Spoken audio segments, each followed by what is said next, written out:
I swear to God, I'll pistol whip the next guy that says shenanigans. When we play other teams, there's a lot of shenanigans going on. Welcome back to Odd Man Sports, the oddest sports show on the internet. I'm your host, Brandon Perna. I'm also the host of That's Good Sports. Okay, quick note for those aspiring to be like Drake. TheGameDay.com now has a casino site for all of the best casino bonuses, so be sure to check that out. On this week's episode of Odd Man Sports, I'll be channeling Judge Judy and Jerry Jeudy as I rule on the numerous sports scores, including Brady v. Arians, Jerry Jones v. McCarthy, and LeBron James v. the English language. Dinks and Dunks. The Los Angeles Rams held their Super Bowl victory rally on Thursday, celebrating the team's win over the Bengals. However, the festivities were overshadowed by the footage I'm sure you've seen multiple times by now of Matthew Stafford responding, or rather not responding, to a photographer falling off the stage. Stafford callously walking away was the most shocking decision I've seen at a championship parade since Red Sox catcher Jason Varitek called for the resignation of his teammate third baseman Mike Lowell. The fallout from Tom Brady's retirement continued as former lineman Rich Ohrnberger tweeted that a source told him the breakup was caused by the following. Tom Brady and coordinator Byron Leftwich would spend the week devising a complex game plan, and then, quote, Arians would later come in and take the red pin to the work that they've done. The Bucs head coach, however, pushed back on this rumor in an interview with the Tampa Bay Times. Arians, speaking from Birmingham, Alabama, where he was prepping for a birthday party for one of his grandchildren, said that he also has never used a red pin to alter a game plan. Which, after seeing the birthday invite, I'm not sure I believe him. As for Ohrnberger's credibility as a newsbreaker, I'm not sure I believe him either, because before this, his biggest alleged scoop was at Penn State when he revealed to the Daily Collegian that teammate Quinn Barham is, quote, a great kisser, but nothing open-mouthed, nothing crazy, soft stuff. Still waiting for a second source on that one.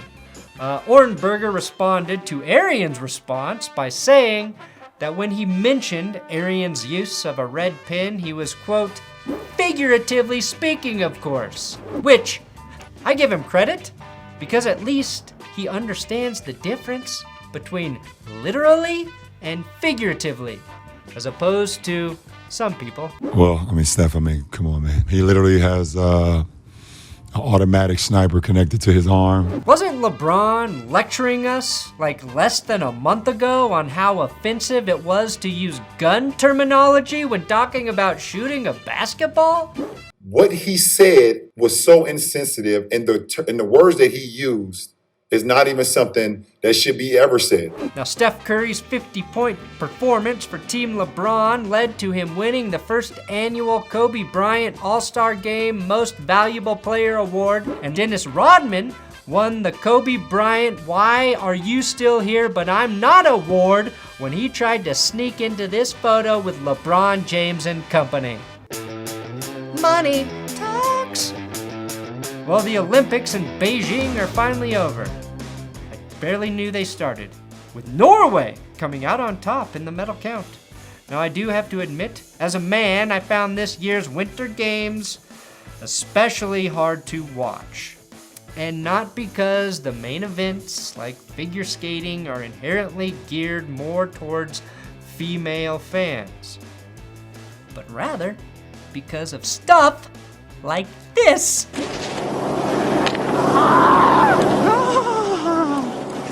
Oh, the gate to the groin for Yannick Bertrand, and you could hear it. Oh, God, no.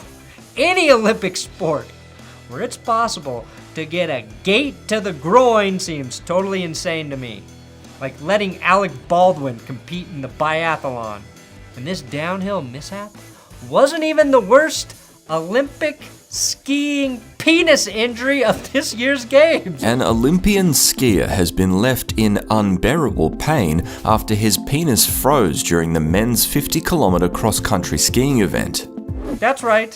A Finnish skier named Remi Lindholm suffered the unfortunate injury, which required serious medical attention after the race. It's not the first time Lindholm has suffered such an injury. He also left November's Ruka World Cup with a frozen penis. Freeze my penis once? Shame on you. Freeze my penis twice? Oh, shame on me.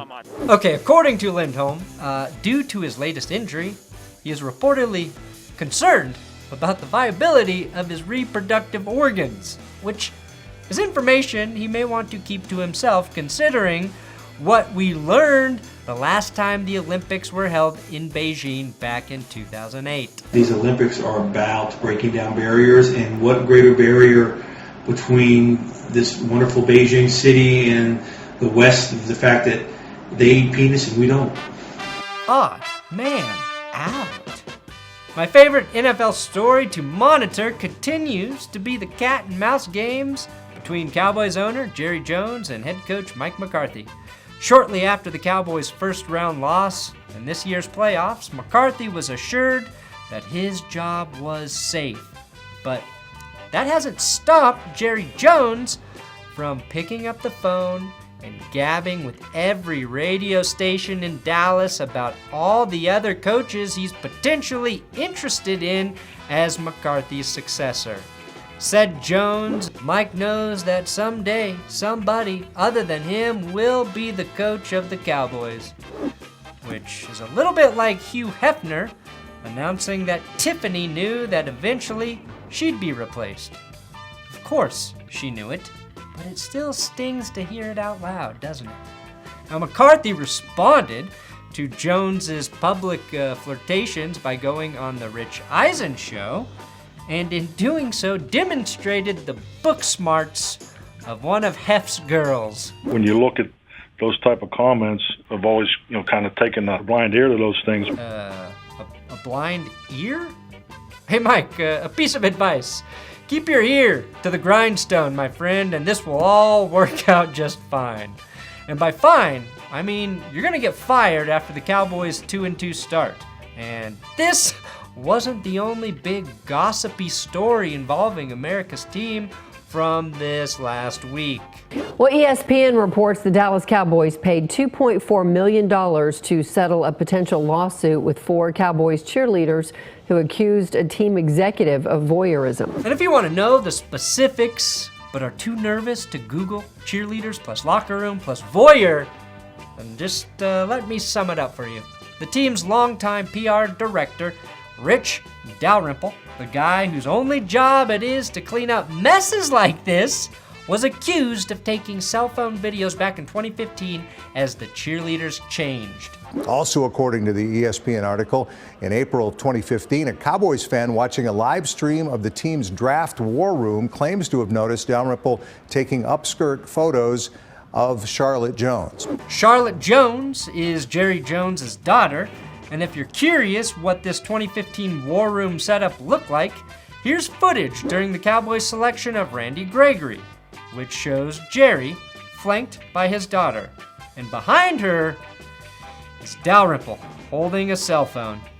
And maybe this is just the PR director in me, but is it possible that Dalrymple got confused when Jerry Jones announced to the room, "We're getting Randy"?